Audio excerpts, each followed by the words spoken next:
ان کے ساتھ آپ مل جائیں, پنجاب میں گورنمنٹ مل کے بنائیں, وہ آپ کے اسپیکر بن جائے, بہت اچھا ہے. ایم کے ایم جس کو آپ پاکستان کا دشمن اور ہماری ایجنسیاں اس کو پاکستان کا قاتل کہتے تھے اور اس کو جناب پور والے کہتے تھے اور ان سے نقشے برآمد ہوتے تھے اور ان کے لوگوں کو کہتے تھے کہ یہ تو ہندوستان میں جا کے ٹریننگ لیتے رہے, وہ آپ کے ساتھ مل جائے تو سب اچھا ہے. جس کو آپ چپڑاسی رکھنے کو تیار نہیں تھے وہ آپ کے وزیر بن جائے, سب اچھا ہے. جن کو لوٹے کی گالیاں دیتے تھے آپ سب سے بڑی اور آپ کہتے تھے یہ بے ضمیری ہے, ان سب کو آپ ساتھ ملا لیں اور آپ کا یہ سب اچھا ہے. اور اپوزیشن جو منتخب ہے آپ ان کے ساتھ پارلیمان کے اندر, پارلیمنٹری پروسیس کے اندر کوئی ریلیف ہم کہہ رہے ہیں نہیں مانگتے, نہ آپ دے سکتے ہو نہ مانگتے ہیں, نہ ہمیں ضرورت ہے. لیکن اگر آپ ایک ہی گالی دیے جائیں تو اس کا علاج کیا ہے؟ یہ کام آپ کو دیکھنے کی ضرورت ہے کہ حکومت وقت کا رویہ کیا ہے. اگر وہ سمجھتے ہیں کہ یہ ٹھیک رویہ ہے تو لیٹ ہم کیری آن. لیکن ایک یہ بتائیے, جو رویہ وزیر اعظم صاحب کا ہے اگر یہ رویہ درست ہے تو پھر ان کی جماعت کو بھی فالو کرنا چاہیے. وزیر اعظم اپنے مخالفوں سے نہ ہاتھ ملاتے ہیں, نہ سلام کرتے ہیں, نہ ادھر دیکھتے ہیں, گالیاں دیتے ہیں, ان کو برا کہتے ہیں. یہی کام ان کی کیبنٹ کر رہی ہے, یہی کام ان کی جماعت کو کرنا چاہیے. پھر ملک بھر میں سیاسی جماعتوں کو دیگر کو گالیاں دیں, چور کہیں, ڈاکو کہیں. یہ تفریق کر کے, یہ دیواریں نفرت کی کھڑی کر کے وہ قوم کی کون سی خدمت کر پا رہے ہیں, اور اس سے ملک اور سماج اگر بہتر ہو سکتا ہے تو کر لیں, بسم اللہ. خیر صاحب, یہ جو پارلیمنٹ کے ماحول کا آپ نے ذکر کیا, کل نون لیگ کی طرف سے ایک اسٹیٹمنٹ آیا کہ پارلیمنٹ تو یرغمال ہے, اسپیکر سے وہ ملک میں موجود نہیں ہوتے, باہر سے فیصلے کروا لیے جاتے ہیں اور وہ بالکل ڈکٹیشن والا معاملہ ہے اسپیکر قومی اسمبلی. اور جو اب قائمہ کمیٹیوں کے اجلاس انہوں نے ختم کیے وہ بھی اسی سلسلے کی ایک کڑی ہے, کیونکہ اپوزیشن کے لوگ جو ہے ان قائمہ کمیٹیوں کے اجلاسوں میں شرکت کے لیے آ رہے تھے تو ان کو روکنے کے لیے یہ سارا معاملہ ہوا ہے. تو ایسا ہی ہے کہ پارلیمنٹ جو ہے وہ وزیر اعظم ہاؤس نے اس کو یرغمال بنا رکھا ہے قومی اسمبلی کا. یہ فرمائیے کہ کیا پرائم منسٹر یہ کہیں کہ ان کو پروڈکشن آرڈر جاری نہیں کرنے چاہیے, وزیر اعظم کہیں کہ ان کو فلاں فیسلٹی نہیں ملنی چاہیے, آسٹیرٹی کے نام پہ یہ کام جو کیا گیا ہے یہ تو سب سے بھونڈا کام ہے. ویسے ہی یہ پریکٹیکلی پاسبل نہیں ہے اور کل اس کو وڈرا کرے گی گورنمنٹ, میں آپ کو دعوے سے کہہ رہا ہوں, اس لیے کہ پارلیمان کی پارلیمنٹری پریکٹس کو سمجھنے کی ضرورت ہے. بھائی آسٹیرٹی کتنی کر لیں گے, آسٹیرٹی کے اور بڑے ذرائع ہیں. آپ ممبران کو کہہ دیے ہم آپ کو کمیٹی میں آتے ہیں آدھی فیس آدھا خرچہ دیں گے, اوکے چلے ان کو راضی کریں نا, ان کے اخراجات کم کر لیں. آپ نے کیا پارلیمان کے اجلاس میں پہلے ہی کورم نہیں ہوتا, ان کے ممبران پورے نہیں ہوتے, حکومت کی اپنی لیجسلیشن جو ہوتی ہے اس پہ کورم نہیں ہوتا. کئی دفعہ ایسا موقع آیا جب بجٹ ڈیبیٹ ہو رہی تھی تو ڈیبیٹ کے دوران, ووٹنگ کے دوران تو ممبران ہوتے ہیں نا, ڈیبیٹ کے دوران ممبر پورے نہیں تھے. کئی دفعہ کورم پوائنٹ آؤٹ نہیں ہوا لیکن ممبران پورے نہیں تھے. اگر ایسی صورت میں آپ سیشن کے دوران کمیٹیوں کے اجلاس کرائیں گے تو کورم میں کون بیٹھے گا اجلاس میں؟ اور پھر دوسری بات یہ ہے کہ آپ کے پاس تین ہیں جو کمیٹی رومز ہیں, کیونکہ سینٹ کے بھی اجلاس ہو رہے ہوتے ہیں, تو 3 اگر ان کو مل جائیں گے قومی اسمبلی کو تو ان کی 36 کمیٹیاں ہیں. وہ 36 کمیٹیاں جب ملیں گی تو کہاں ملیں گی؟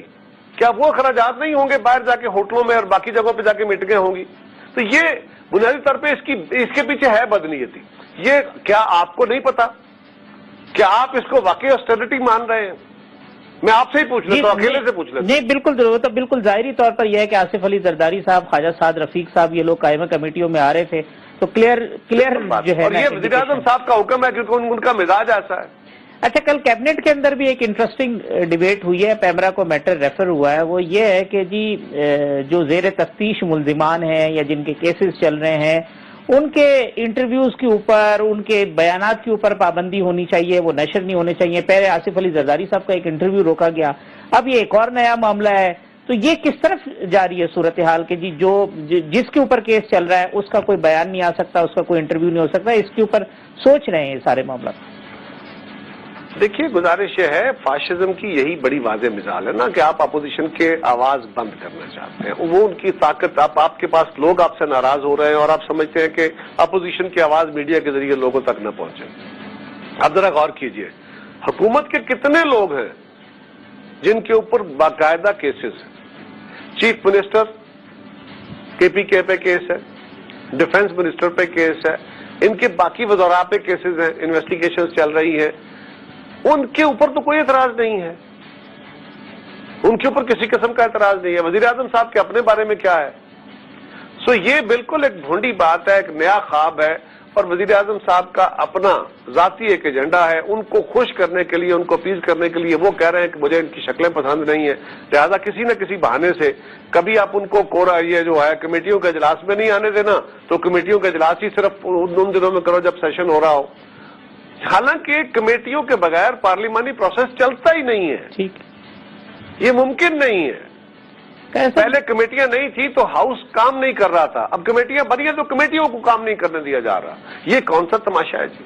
خیر صاحب, یہ کل نام بھی اناؤنس ہونے جا رہا ہے جو چیئرمین سینٹ کے حوالے سے. 2 روز سے یہ ہو رہا ہے, کل محمد زبیر صاحب سے گفتگو ہو رہی تھی, وہ کہتے ہیں کہ جی سینیٹرز پر دباؤ ڈالا جا رہا ہے. کوئی گورنمنٹ کی سائڈ سے بھی اس قسم کی انڈیکیشنز ہیں کہ وہ کہتے ہیں جی یہ ممبران تو ان کے پاس ہیں لیکن یہ تحریک عدم اعتماد کامیاب کر کے دکھائیں, تو یہ آپ کو بھی ایسا لگتا ہے کہ پس پردہ کوئی سازش ہو رہی ہے سینیٹرز پہ دباؤ ڈالنے کے لیے, وفاداریاں تبدیل کرنے کے لیے؟ کیونکہ فارورڈ بلاک کی تو وہ بڑے فخر سے کہہ رہے ہیں کہ لوگ ٹوٹ رہے ہیں مسلم لیگ نون سے, تو اس جانب بھی خدشہ ہے؟ کوئی ایسی اطلاعات موصول ہو رہی ہیں چیئرمین سینٹ کے انتخاب کے معاملے کے اوپر, تحریک عدم اعتماد کے معاملے کے اوپر؟ دیکھیے, ایک گورنمنٹ کی یہ کوشش تو ہے, یہ تو اپنے ہر پالیسی سے یو ٹرن کرنے والے ہیں نا. کل تک یہ لوٹوں کو گالیاں دیتے تھے, آج لوٹے بنانے کی کوششیں کر رہے ہیں. یہی کام اگر کوئی اور جماعت کرے تو وہ بری, اگر پی ٹی آئی کرے تو یہ بڑا نیکی کا کام ہے. کچھ نہیں ہوگا ان سے, نہیں کامیاب ہوں گے, لیکن ان کے پیچھے جو پتلیاں تماشے کرنے والے ہیں ان کو یہ عادت ہے پرانی. آپ کو پتا ہے نا, پیٹریاٹ پہلے بنائے گئے تھے ہمارے دور میں, ہمارے کچھ لوگوں کو چھوڑ کے پیٹریاٹ بنایا گیا. کتنا افسوسناک بات ہے کہ جو بندہ غداری کرے آپ اس کو محب وطن بنا دیں. اس کا مطلب ہے کہ اب غداروں کو محب وطن کہنا ہے. آپ لغت بدل رہے ہیں. اب پیٹریاٹ 2 آ رہی ہے, سنا, کوشش ہو رہی ہے. کچھ مسلم لیگ کے لوگ جو ہیں وہ وزیر اعظم صاحب سے ملے ہیں, وہاں کہا جا رہا ہے کہ نہیں جی وہ تو ہلکے کے کام تھے. اتنا یار سفید جھوٹ, اتنا ڈھٹائی سے جھوٹ. قوم کو کیا کہہ رہے ہیں؟ کچھ قوم کو بیوقوف بنانے کی بھی ایک حد ہے, ایک بے حسی کی اور بے شرمی کی بھی ایک حد ہے. جھوٹ بول, اب کہو نا یار ہم کر رہے ہیں جی, توڑ رہے ہیں بندے.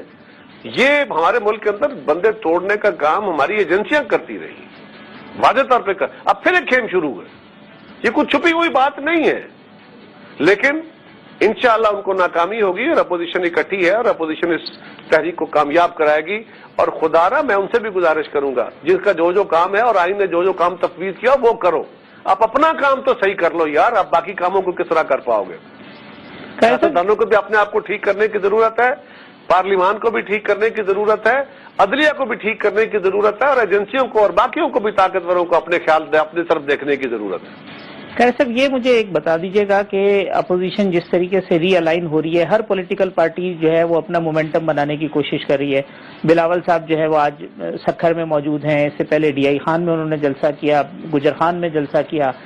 جو پیپلز پارٹی پنجاب ہے اس کو منظم اور متحرک کرنے کے لیے آپ نے بھی ایکٹیویٹی شروع کر دی ہے, اور اس حوالے سے کوئی پریکٹیکل چیزیں ہمیں نظر آئیں گی پیپلز پارٹی پنجاب کی طرف سے جلسے جلوس کے حوالے سے؟ بات یہ ہے کہ لوگوں کے ایشوز ہے. اس وقت بجٹ سے پہلے ہم کہہ رہے تھے, اب بجٹ کے بعد تو سارا ملک سڑکوں پہ ہے. آج تاجر ہڑتالیں کر رہے ہیں, مزدور ہڑتالیں کر رہے ہیں, ٹرانسپورٹر ہڑتالیں کر رہے ہیں, صنعت کار ہڑتالیں کر رہے ہیں. آپ کے کاروبار جیم ہے, لوگوں کو روزگار نہیں مل رہا, دیہڑی دار غریب پریشان ہے, ٹیکسٹائل ملیں بند ہو رہی ہیں, جو سٹیل ملیں بند ہو گئی ہیں. یہ صورتحال تو اب ایسی بن گئی ہے کہ لوگ احتجاج کر رہے ہیں, اور آنے والے دنوں میں تو لوگ سیاپا کریں گے باقاعدہ. بھوک جب بڑھے گی تو کیا کریں گے لوگ؟ اس صورت میں یہ پولیٹیکل پارٹیوں کی ذمہ داری ہے کہ ہم نے لوگوں کے اس ملک کے مسائل کو اجاگر کرنا ہے, اس کو لیڈ کرنا ہے. ہم کوئی صرف اسے لیڈ لے نہیں رہے, ہم تو گورنمنٹ کو کہہ رہے تھے کہ آپ بجٹ عوام دوست بجٹ دو تاکہ اب لوگوں کو ریلیف دو, ہم آپ کو ووٹ دیں گے. ہم تو بغیر ان کے ووٹ مانگے ان کو کہہ رہے تھے. لیکن اگر یہ عوام کو تنگ اور تنگ دستی میں لے جاتے ہیں اور عوام کی جینا دوبر کر دیتے ہیں اور یہ کہتے ہیں کہ جی 3-4 سال مشکل میں گزار رہے, او بھائی میرے بچوں کو آج رات کو میری دھاڑی نہیں لگی, میری روٹی میں بھوکے مر رہے ہیں میرے بچے. جس کے بچے آج بھوکے مر رہے ہیں تم اسے 4 سال بعد کی داستان سنا رہے ہو, جب تک ساری خلقت مٹ جائے گی. تو آج کا بھی بندوبست کرنا ہے, کل کا بھی کرنا ہے, 4 سال بعد کا بھی کرنا ہے. یہ نالائق اس کامل نہیں ہے کہ یہ کام کر پائیں. ہم نے یہی کیا تھا نا, ورنہ اگر IMF کے ڈکٹیشن تو ہمارے ساتھ بھی تھی, ہم نے ساری مان لی ہوتی تو یہی صورتحال بن جاتی، لیکن ہم نے ان کی کچھ باتیں مانی اور کچھ پہ اپنی بات منوائی۔ آئی ایم ایف نے تو کائرہ صاحب جو کل رپورٹ دی ہے وہ کہتے جی پارلیمنٹ کو بتایا گیا کہ 513 ارب کے ٹیکسز لگیں، ایکچوئل میں تو 733 ارب کے ٹیکسز لگے۔ آئی ایم ایف کی رپورٹ تو کہہ رہی ہے جی کہ انفلیشن جو ہے وہ 13% پہ چلی جائے گی۔ وہ کہہ رہے جی ان کو بجلی کی قیمتیں جو ہے وہ اگلے مہینے 2.5 روپے فی یونٹ بڑھانی پڑیں گی۔ تو اس کا مطلب ہے کہ یہ تو آہستہ آہستہ باتیں اور کھلیں گی کہ کیا کیا چیزیں جو ہے وہ کمٹمنٹ ہو چکی ہے اور اس کا افیکٹ کتنا آئے گا معاشرے کے اوپر۔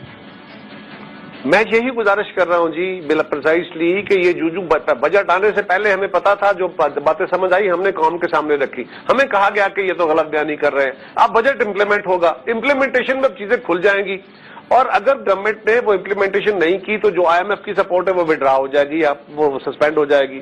اوپر سے آپ کے اوپر ایف اے ٹی ایف کا ایک تلوار لٹک رہی ہے۔ اس صورتحال میں، اور آپ تصادم کی طرف گئے ہوئے ہیں، آپ سوائے اپوزیشن کو گالیاں دینے کو، بھائی کس نے کہا کہ احتساب نہ ہو؟ بالکل کرو، احتساب کرنا ریب کا کام ہے، کرے، انصاف سے کرے، عدالتوں کا کام ہے انصاف کرنا، انصاف کرے۔ یہ جو کیسیں نکل رہی ہے اس طرح کا انصاف تو نہیں ہونا چاہیے، لیکن انصاف کرے، اور جہاں پہ ایسی صورتحال ہے وہاں پہ اس کا نوٹس لے۔ اگر گورنمنٹ یہی کام کرے گی تو پھر ہم کیا کریں؟ ہم تو پھر لوگوں کی آواز بنیں گے۔ سیاسی جماعتوں کا کام لوگوں کی آواز بننا ہے، اور ہم لوگوں کی آواز بنیں گے، لوگوں کو لیڈ کریں گے، اس حکومت کو فورس کریں گے کہ وہ لوگوں کے ساتھ ظلم اور زیادتی اور دھاندلی بند کرے، اور یہ پتلی تماشا بند کرے، اور صرف آئی ایم ایف کی P T I M F کا بجٹ نہ چلائے، اس ملک کے عوام کو دیکھے اور ان کو 4 سال 6 سال 10 سال کے قصے نہ سنائے۔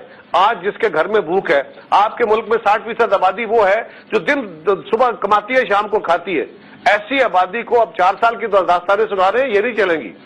قمر زمان کائرہ صاحب بہت شکریہ نیوز ون کو وقت دینے کا۔ پیپلز پارٹی کے سینئر رہنما قمر زمان کائرہ صاحب کی گفتگو آپ نے سنی۔ کل اسی پروگرام میں دوبارہ ملاقات ہوگی۔ اللہ